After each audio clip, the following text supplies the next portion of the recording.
to help defend Israel against this attack. U.S. naval destroyers joined Israeli air defense units in firing interceptors to shoot down inbound missiles. President Biden and Vice President Harris monitored the attack and the response from the White House Situation Room, joined in person and remotely by their national security team. We are still working with the IDF and the authorities in Israel to assess the impact of the attack. But at this time, and I stress at this time, we do not know of any deaths in Israel.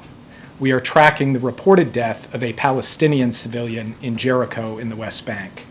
We do not know of any damage to aircraft or strategic military assets in Israel. In short, based on what we know at this point, this attack appears to have been defeated and ineffective. This was first and foremost the result of the professionalism of the IDF, but in no small part because of the skilled work of the U.S. military and meticulous joint planning in anticipation of the attack.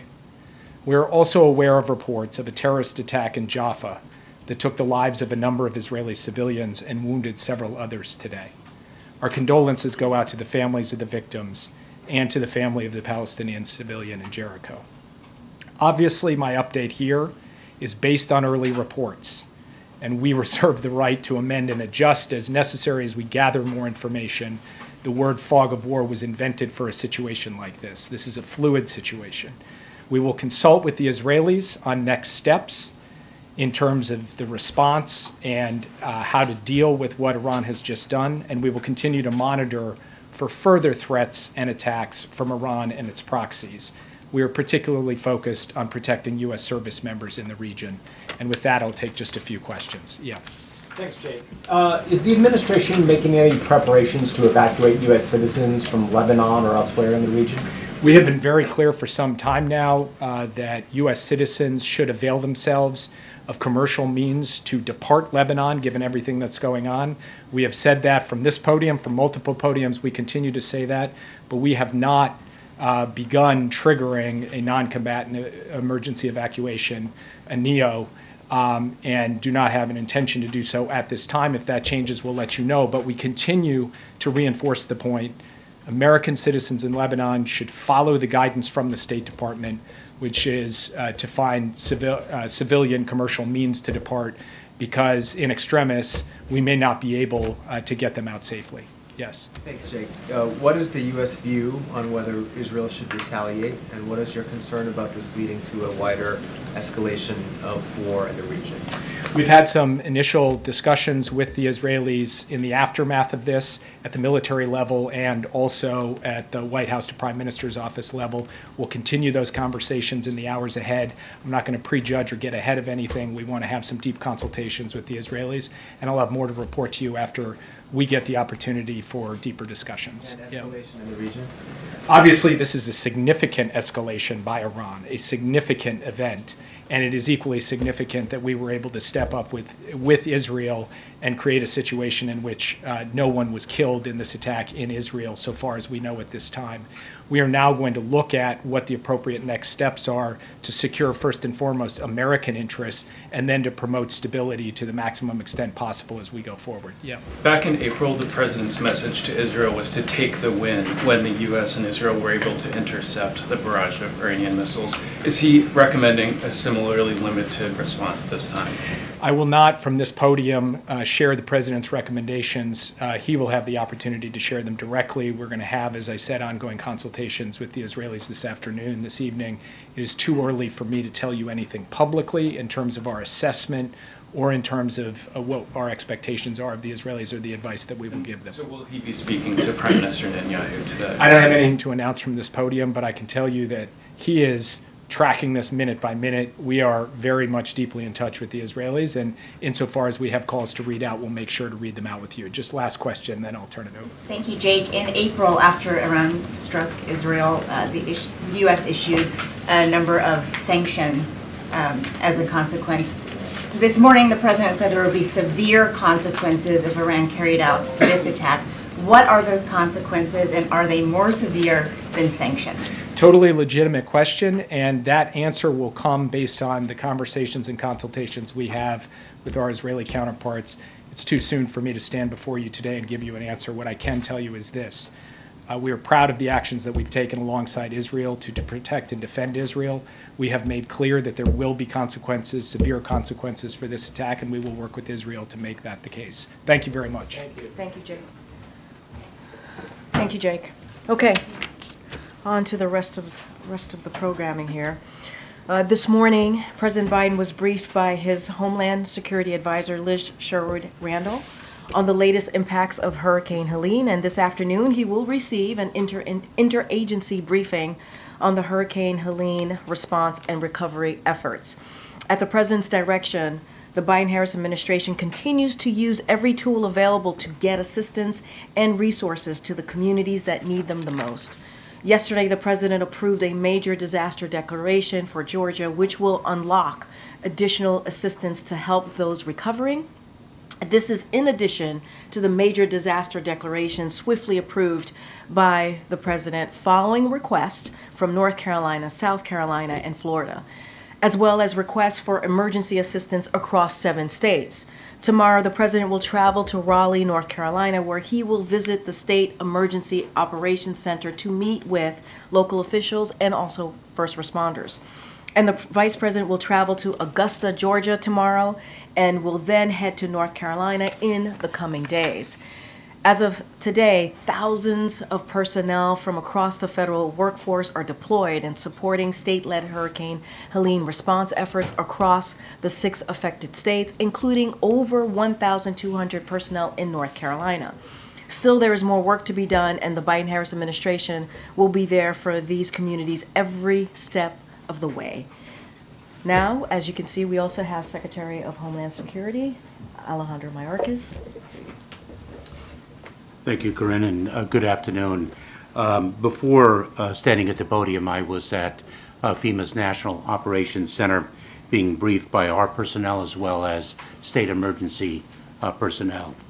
I thought it very moving and very telling that North Carolina's Emergency Management Director described Hurricane Helene as catastrophic and noted the fact that numerous towns situated along the river had virtually disappeared, had been completely destroyed. In fact, Hurricane Helene is of an historic magnitude. This many states hit this hard. The wind field of the hurricane stretched 350 miles from its center. More than 100 fatalities have been reported, hundreds and hundreds of homes and businesses destroyed. Our hearts break for those who have lost loved ones, and we pray for the swift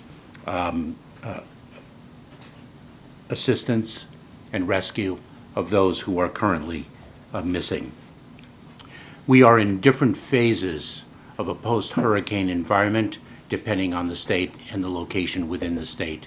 In some areas, we are still in search and recovery, search and rescue operations. In others, we are, in fact, in the response and recovery phase. I thought I would give you some of the latest statistics based on the briefing that I received. And I should say that these numbers are, as you can all well understand, quite dynamic and fluid. They change minute by minute and hour by hour. But just as devastating as the hurricane has been, the response of federal, state, and local authorities has been extraordinary. We have more than 2,000 federal personnel dedicated to this effort. On the ground, we have more than 1,200 urban search and rescue personnel. FEMA staff deployed, over 1,200. Corinne mentioned the major disaster declarations and the emergency declarations previously issued. I should note that in the 6 states most severely impacted, the emergency declarations were issued before the storm hit, and we had thousands of personnel dedicated there. We have delivered more than 2.6 million ready-to-eat meals and more than 1 million liters of water. At its peak, there were 5.1 million customers without power. We have reduced that amount, and not just the federal government in support of the state and local authorities, but working very closely with the power companies and the other utilities. We've reduced that number of customers without power by 3.8 million people. And so the operation is very, very significantly underway. We are working in support of our state and local partners. This is an all-of-government, frankly, all-of-community effort. And with that, I'll take some questions. With regards to how many were unaccounted for, yesterday Liz said about 600 were unaccounted for. Do you have an updated number on that? We do not have an update, but that work is still underway. And I know, for example, within the Department of Homeland Security, the Coast Guard has recently rescued approximately 21 people through their patrols. And there was also discussion yesterday on whether resources may have been better pre-positioned in other parts of the country. There were many assets in the Big Bend region of Florida, some in North Carolina, but should the government have pre-positioned more in the North Carolina area? Well, we actually pre-positioned our personnel, and state and local personnel were pre-positioned in all 6 of the most heavily impacted states. This is an historic hurricane. It reached not only industrial areas, but of course, as we also poignantly see, rural areas as well. Yeah, thanks, Corinne. Liz yesterday, focusing on the pre-positioning here before the storm, said that it was focused on the Big Bend region of Florida. So what pre-positioning was taking place there that wasn't taking place in the North Carolina, Western North Carolina area? Remember that the pre-positioning of assets, to include personnel as well as equipment and the like, also depends on the terrain and the access points. And so we pre-position where we think the impacts are going to be greatest.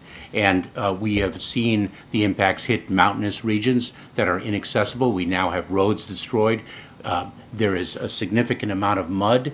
We understand that people are still situated in the mud, and therefore we cannot undertake debris removal until we are assured that the search and rescue operation has been completed. We have to be very careful about the lives that still can be saved. Well, what sorts of things was done in North Carolina before the storm came? Like, what was the federal presence there, emergency-wise? I don't have the specific numbers of the personnel already situated, but we can get you that data. Thank you, Secretary. Despite all the proactive things that the federal government did and its response, the sentiment, according to my colleagues on the ground from people, is that the federal government is not doing enough to help. Where are they? Where is the help? What is your message to those people? I would say the following, that we are there and we will continue to be there, and we will reach the most difficult to access locations. We are relentless in our efforts to ensure the safety and security of all. And as Corinne pointed out, we will be there for the long haul as well. And I must pay tribute to the heroic men and women, not only of the Federal Emergency Management Administration, but throughout the federal government and throughout the state and local enterprise. Thank you, Secretary, for talking about electric power. I'm curious about the status of cell phone service, as the Associated Press is hearing reports that people are having a tough time using their cell phones, being able to make calls, even reach you. Yes. What are you doing, and what is the status of that right now? In fact, communication has been difficult in a number of areas, if not impossible. A great deal of infrastructure has been demolished. We are working with the private communications companies as well as the FCC to ensure that we can rebuild communication towers. We have, for example, deployed 50 Starlink satellite systems to help with the reconstruction of that infrastructure.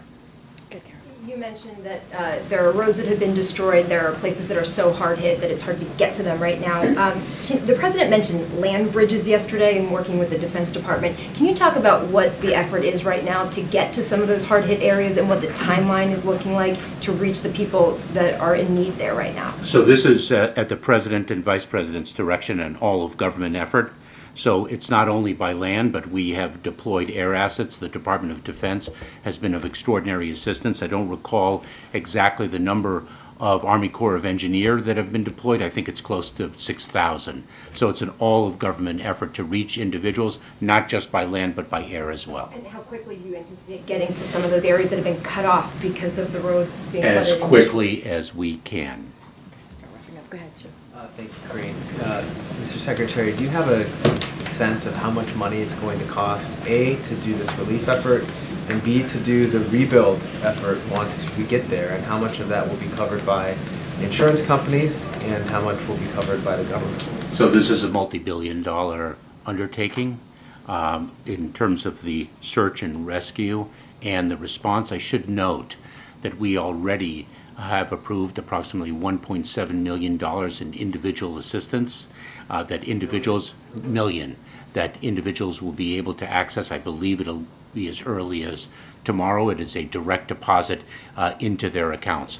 But the rebuilding is something that is not for today, but that is going to be extraordinarily costly, and is going to be a multi-year enterprise. Thank you, Attorney. Thank you, Mr. Secretary. Two questions. First, about the President's decision to go to Raleigh. Can you give us a little bit of a breakdown as to why he's going to that location and what he will see, and whether or not he'll be able to see any of the harder hit areas in the western part of the state? So the decision of where to go and when to go is a decision that must be calibrated according to the capabilities and needs on the ground.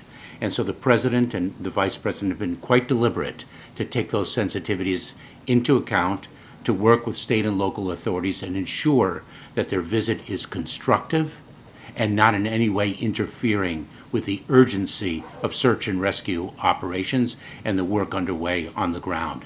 And so they selected the timing and location of their visits accordingly. Another question about the upcoming election. Obviously, North Carolina is a very important state. Do you have, and ballots are supposed to be going out in the coming days. Do you have any sense of how much impact the hurricane had on the ability to carry out the election and carry it out safely? Well, the state and local authorities are in charge of their respective election efforts. They have that top of mind, and we are going to be able to make sure, they are going to be able to make sure that people have the ability to exercise their fundamental right to vote. Kevin, last question. One of the issues we're hearing about in North Carolina is not just down power lines, but flooded substations. Do you have a sense of how long it will take to get those back online and what the administration can do to help remedy that? So the President, as Corinne mentioned, is going to be briefed in an interagency effort. Secretary Granholm and other representatives of the Department of Energy are going to be there. It is, as am I, of course, it is a multi-phase approach. Not only do we have to bring in some additional infrastructure, but there is going to be damage and the like that is going to take time and money to replace and reconstruct. Precise figures I don't have. All right. Thank you so much, Mr. Secretary. Thank you, Appreciate Corinne. it. Thank you all very much. Thank you. Okay.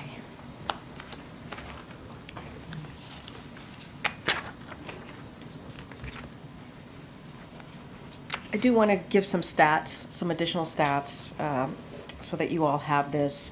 More than 4,500 personnel from across the federal workforce. That's the numbers as of today. FEMA has shipped 7.1 million meals ready to eat, more than 7.5 million liters of water, 150 generators, and over 95,000 tarps. Nearly 1,300 urban search and rescue personnel on the ground. The Department of Defense has 30 high water trucks and 22 helicopters. So just wanted to make sure you guys have that. Those are the numbers as they are today, the most accurate. And I just have one more thing at the top, and then I'll go to Josh to kick us off. So collective bargaining, as you hear us say many times before, is the best way for workers and companies to reach a fair deal, including one that gives workers the pay and benefits they deserve. It's important that both parties come to the table and negotiate in good faith, as we talk about, is what we're seeing with the ports situation. As you saw the President say in his statement earlier today, he has urged USMX to come to the table and present a fair contract to the workers of the ILA that ensures they are paid appropriately in line with their peers. Shippers have made record profits since the pandemic, and in some cases have seen profits grow in excess of 800% compared to their profits prior to the pandemic. Executive compensation has grown in line with those profits, and profits have been returned to shareholders at record rates.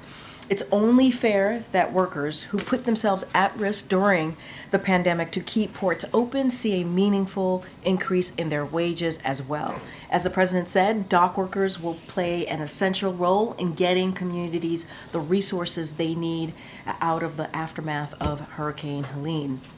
Now, this administration will be monitoring for any price gouging activity that benefits foreign ocean carriers, including those on the USMX board as well. It is time for USMX to negotiate a fair contract with the longshoremen that reflects the substantial contribution they've been making to our economic comeback. And with that, Josh, it's good to see you. Good to see you. We could step back. Yeah. Americans right now are seeing chaos in the Middle East, death and destruction from Helene, and now a port worker strike. And I'm curious for how worried should people be about what seem to be three kind of unraveling issues, and what is President Biden doing in terms of changing his schedule or taking additional steps to try to reassure them? So look, I think a couple of things here that I would note is that I hope the American people have confidence in this president, someone who has experience, who's been U.S. Senator, a vice president, and now president for 3.5 years, to get the job done, to make sure that he has the American people front and center on everything that he does. It doesn't matter if it's foreign policy issues, world issues here in the United States, obviously. And you're right, there are three major events, if you will, happening all at the same time. And this is a president that spent a lot of his time in the Situation Room with the vice president, getting updates, being hands-on on getting updates and talking to and obviously communicating with the Israeli government on what was going on and how to move forward, and really monitoring the situation, really. And he and his team have been having regular conversation. Well, his team has been regular conversations with representatives as it relates to ILA, USMX for the past several days, all the way up until yesterday. And he's been getting updates on that as well. The hurricane, you've heard and seen obviously updates from us on what the president has been doing, having conversations with governors, local officials, trying to make sure they are getting everything that they need, directing his team to make sure that I just laid out some of the things that are already on the ground, whether it's water, food, generators, assistance that is needed to really deal with the impact, this horrible impact that this hurricane has had. And so this is the job of the president, right? Unfortunately, there are going to be events like this. And this is where you see the leadership of a president show up, direct their team, to do everything that they can on behalf of the American people, have that global leadership, as you see from this president. And so he has been doing that, not just today, not just the last couple of days, but 3.5 years. And I think this should send a message to Americans. It matters. It matters who sits behind that resolute desk. It matters what the leadership looks like. It matters. And you see that almost every day in this administration. You had mentioned that the vice president is finalizing a trip potentially to North Carolina later. The president had mentioned he might go to Florida and Georgia later this week. Is there any more you can give on that? I don't have anything more to share on that. Obviously, our big thing is always to make sure that we don't take away from the emergency operations on the ground. We want to make sure it's the right time to go. The president said he wants to do it. We're working through it. I don't have a date or time at this moment. But tomorrow he's going to go to Raleigh, North Carolina, as I mentioned. He's going to really thank the frontline workers who have been really heroic in the past several days and what they've been able to do. And he's going to also survey the impacted area. So that's what you'll see from the president. We'll certainly have more to share. He does truly want to go to Florida and Georgia to say thank you directly to frontline workers there, meet people, see folks who have been impacted by this horrible storm, a historic storm, I should say. And so we'll certainly have more to share. And just a funding question. Last week when Administrator Criswell was here, she had said that the agency had enough money to conduct life-saving measures for this disaster. Days later now, given the scope of the damage and that large number of people still unaccounted for, the Homeland Security Secretary said that there's still search and rescue Yeah. operations in many places. Is there still enough money for life-saving measures for this particular disaster? So I would let FEMA speak to that directly. My understanding is I don't think anything has changed from when the FEMA administrator was here just this past Thursday. But I think what's important to note is we are going to be in touch with state and local officials to ensure that they have everything that they need in this time, in this moment, all the federal assistance, all the federal resources. We are committed to that. Obviously, we had presented Congress with a robust funding request that did not make it into the CR. We are obviously disappointed by that. And so those conversations are going to continue. We want to see Congress act. As we can see, just what we've seen from the past couple of days, it is important to have federal assistance for Americans who have lost everything, Okay, Jeff. Karine, briefly back on the topic of the Middle East. Yeah. Did the United States have a heads up from Iran that this missile strike was coming? And if so, what channels, through which channels did you receive the heads up? As you know, there are conversations that we have and that are not necessarily. Here's what I can say. I'm not going to speak to private diplomatic conversation. I'm not going to get into that. What I can say is that what you saw today, what you heard from Jake Sullivan, is that we are going to continue to be there for Israel, to defend Israel. They have the right to defend themselves. What you saw today, what's happening, the developments of what you saw today, and what you heard from the president directing the Department of Defense to make sure that we assist Israel in what we in the operation that we saw coming from Iran. You heard from us earlier today, you heard from the president, and so we're going to continue to make sure that we are there to defend Israel, and we are committed. As you heard from Jake as well, there will be consequences. This is an ongoing developing situation, and so you will hear more from us. I'm not going to get into any intelligence or any diplomatic conversations that we have from here. Okay, Kevin. When it comes to the dock workers strike, should Americans be prepared for shortages of goods? So, look, I know that there's been a lot of reporting on that, on the impact that this will have on the economy. And so, look, what we see and how we see this moving forward as it relates to the economy and potential impacts is that we're going to continue closely monitoring the situation. We're going to what this could have potentially on the supply chain impacts, assessing ways to address any concerns if necessary, and the president and the vice president, as I said at the top as well, are being briefed. They were briefed on the agency assessments that show limited impacts on critical consumer needs at this time, including in the important areas of fuel, food, and medicine. And so the president has directed. Remember, he started the supply chain disruption task force very early on to deal with what we saw related to the pandemic. And so they're going to meet every day. This task force still exists. They're going to meet every day and prepare to address potential disruptions if necessary. And so we are engaged extensively with labor industry, state and local officials, ocean carriers, and rail and truck companies, including multiple meetings with retailers, grocers, manufacturers, and agriculture. So this is something when it comes to the supply chain, obviously, as I just mentioned, the president started the task force. We are taking this very seriously, and we're going to monitor this very closely. Okay. Thank you, Karine. Yesterday, when the president was asked whether he was aware of a limited ground operation into Lebanon by Israel, he said, "I'm more aware than you might know." Can you elaborate on what he meant? Did the president play a role in determining the size and scope of that ground operation? No. I mean, this is, when it comes to any military operations that Israel has, IDF, it is for them to speak to. It is for them to come to their determination of what that looks like. What we have been very clear about is that Israel has the right to defend itself.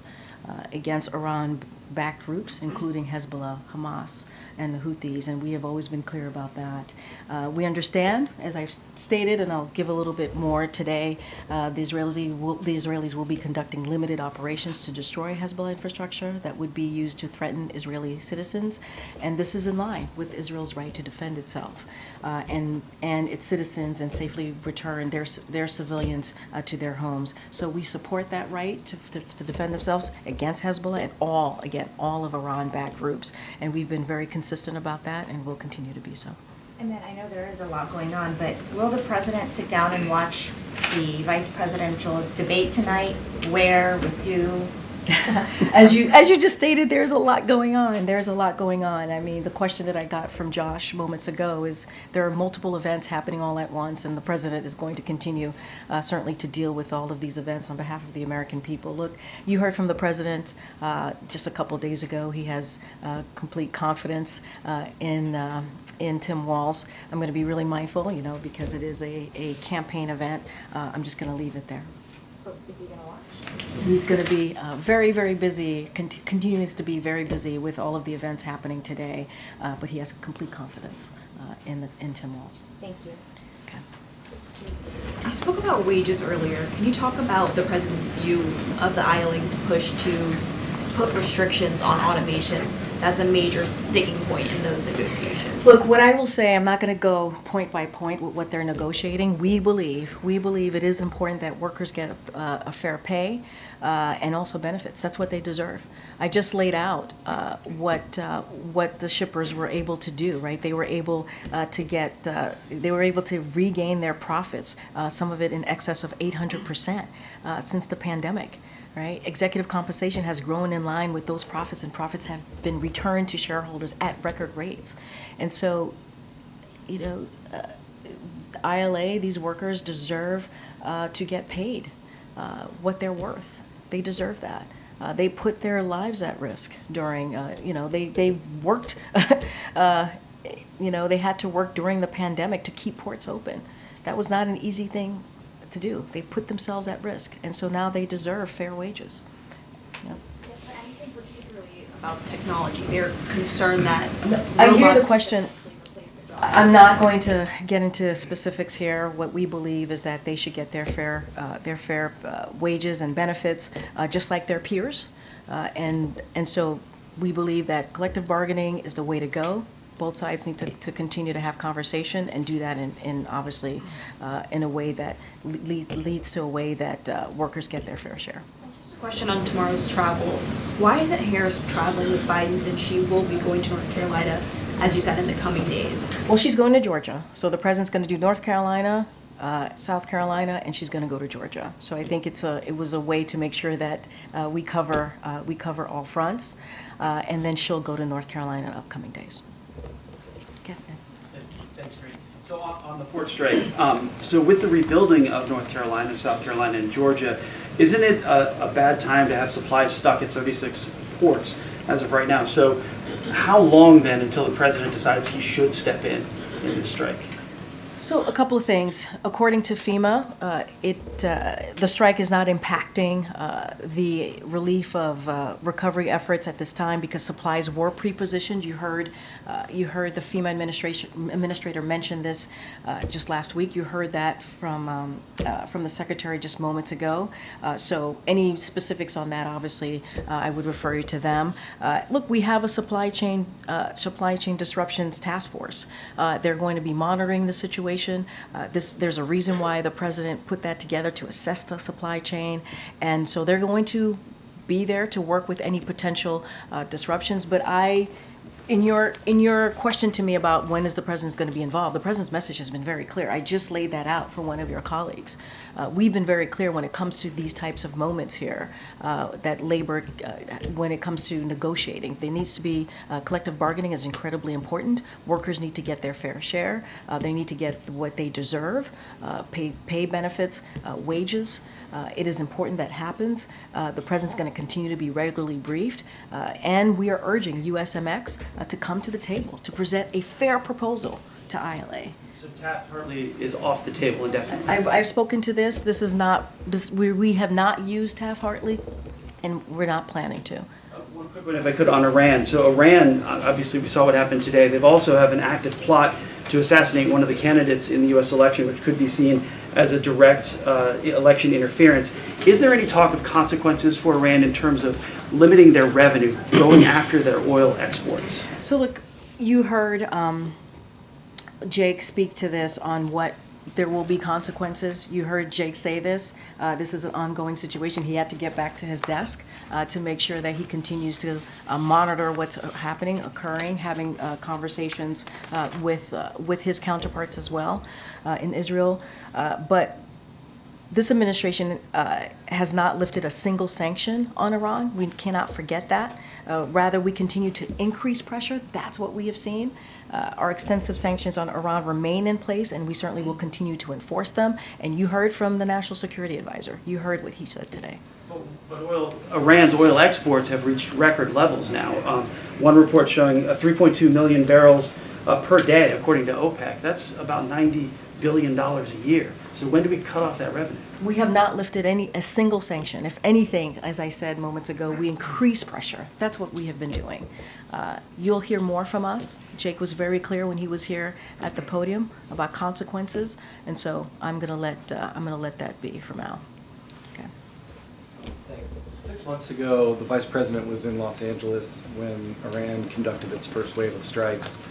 And the Vice President joined virtually when she joined the National Security Team for a briefing that day. Today, she's the nominee. She was in the Situation Room. I'm just wondering if you can elaborate at all about what her engagement has been like today and what it will be like in the next 48 hours as Israel plots its response. I mean, you just answered your own question. The Vice President joined the President today in the Situation Room as they were monitoring the situation, as the President was listening to his team and hearing feedback on what was happening on the ground. She was there. She was alongside him in getting that update, and she is many times has been in the room, or as you just said, has called in when it's come to really important, critical national security issues. And so that has been the way that they have worked together in the past 3.5 years, and that's the way it's going to continue as we work through what's next. Does it make any difference, though, participating virtually versus being here in person today? No, I wouldn't say there's a difference. The point is she's in the room. She's side by side with the President. She's getting an update from the National Security Team and others. That is part of his team on these important issues as we talk about foreign policy and what's going on in the world. She's part of it. She's there. She was there for a majority of the time that the President was in the Situation Room today as we were watching what was occurring, and that's going to continue. Okay. Thanks, Doreen. The President walked the picket line last year with auto workers in Michigan, which is a swing state. Why not walk the picket line here? So look, I think the message has been really clear. It really has, on what the President wants to see. We've been very clear about making sure that there is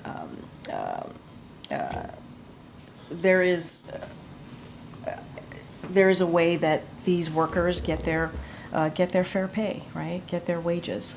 And the President's team has been having these conversations, Secretaries Buttigieg and also Secretary of Department of Labor and also NSC Director Lael have been having regular communications, and we've made our message really clear on collective bargaining, how important it is, and how USMX needs to come to the table and present a fair proposal to ILA. Outside of that, I don't have anything else to share, but I think we've been loud and clear on what we want to see and what we believe the workers deserve. Has the administration been as involved in this strike as it was during the UAW strike? So let's not forget there's been multiple strikes, right, over the last 3.5 years, and we've been pretty consistent and pretty steady.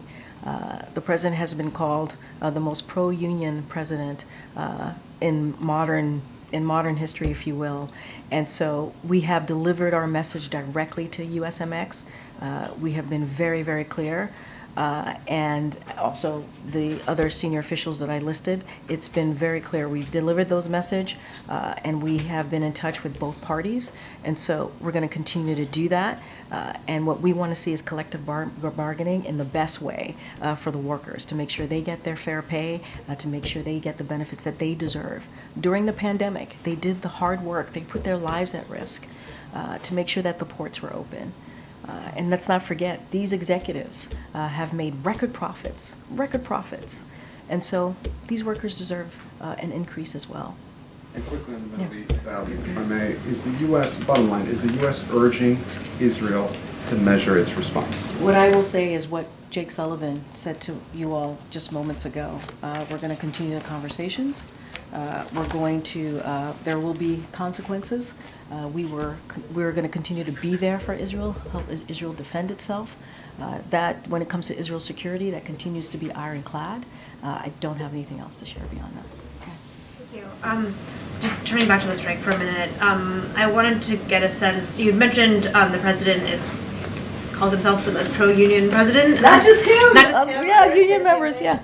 But could you expand a little bit on his relationship with Harold Daggett, the head of the union, and also the vice president's relationship with him? So I don't have anything to read out on their relationship or private conversations. What I can say is you have heard me say multiple times, his senior officials, White House senior officials, have been in touch with both parties, and we are urging USMX to come to the table with a fair proposal. We cannot say this enough. We believe that these workers deserve a fair pay, they deserve benefits, and that meets the level of their peers. And so that's what we're going to continue to say and have those conversations. You read and saw the president's statement earlier today, and the message is going to be very, very clear here. And those conversations are continuing. I don't have a relationship to speak to. I don't have any preview to speak of at this time. Can you say that they have actually spoken to each other, though? I know I'm saying I don't have anything to read out. I don't have anything for you at this time. Okay. And then just sort of related to that, you sort of made a very clear point that in the sort of immediate days here, many experts say there isn't an immediate impact that consumers will feel. But that, as you know, Harold Daggett has pointed out himself, after 1 week, 2 weeks, 3 weeks, that dynamic would change significantly. And can you say anything about how long the president is willing to wait? So, look, a couple of things. We're going to closely monitor the situation. You heard me talk about the supply chain task force. I do want to lay out a number of our agencies. They put out assessment that showed limited impact on critical consumers' needs at this time. So on energy, for example, from the Department of Energy, the strike will not have any immediate impact on fuel supplies or prices. On food, from the Department of Agriculture, we should not expect a significant changes to food prices or availability in the near term. On medicine, from the Department of Health and Human Services, immediate impacts across medicines, medical devices, and infant formula for consumers, parents, and caregivers should be limited. But of course, we're going to closely monitor this and any potential supply chain impacts. Look, and we have this task force. This task force came into play, obviously, during the pandemic to deal with this situation that we were dealing with because of a once-in-a-century pandemic. And so they're going to monitor it very closely. And so what we're going to continue to do is be very clear on our message to USMX. They got to come forward with a fair proposal that is fair to the workers. And so that is our message. And they are hearing that from senior officials from the White House. Okay. I have two questions regarding Africa. For Angola, President Biden is traveling to Angola, as you mentioned. Could you provide, there are 54 countries on the continent, and as well as other leaders from the administration have traveled over there. What is your message to other African nations, as well as the African Union? I would say that the president traveling to the continent sends a positive message to other nations. I know you're asking me about other countries, but the president's going. No, but the president's going to the continent.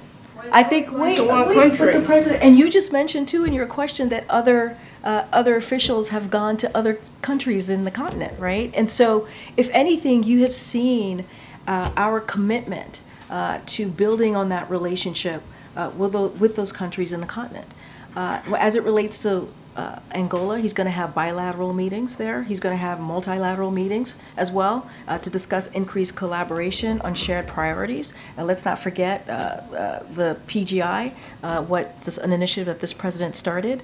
That's going to be Africa's first transcontinental open access rail network. That's going to start there. So I think if you think about it, what the president has done this past 3.5 years, going to Angola, is a connecting factor in this key initiative, the PGI. Right, we're talking about a historic effort in this open access rail network, and so that's going to be a big deal for everyone, every country in the continent. And so, if anything, this shows the president's commitment, and he said he was going to go. He's keeping that commitment, but it's not just that. He wants to make sure that we're advancing cooperation with the continent when it comes to the economy, right? When it comes to technology. And so that's what you're going to see from this president. My other question is, today is Nigeria's Independence Day. Do you guys have any remarks or any statements? I will talk to the National Security Council. I don't have anything to share with you at this time. Okay, all right. Go ahead, back in the back. Yeah. Ahead of tonight's debate between JD Vance and Tim Walz, there are reports that VA staffers have accessed their medical records at the VA. Would say that one more time. I missed that. That's okay. There are reports that VA staffers have accessed the medical records of JD Vance and Tim Walz, as there's rising interest in them as part of the election. Is that acceptable? There are medical records that were accessed by VA staffers on their medical records when they were of JD Vance and Tim Walz. Okay. Is that acceptable for this? This is the first I'm hearing about this, so I have to get some more information on that. This is literally the first time I'm hearing about this. So let me get back to you because I need to get the full context of that question.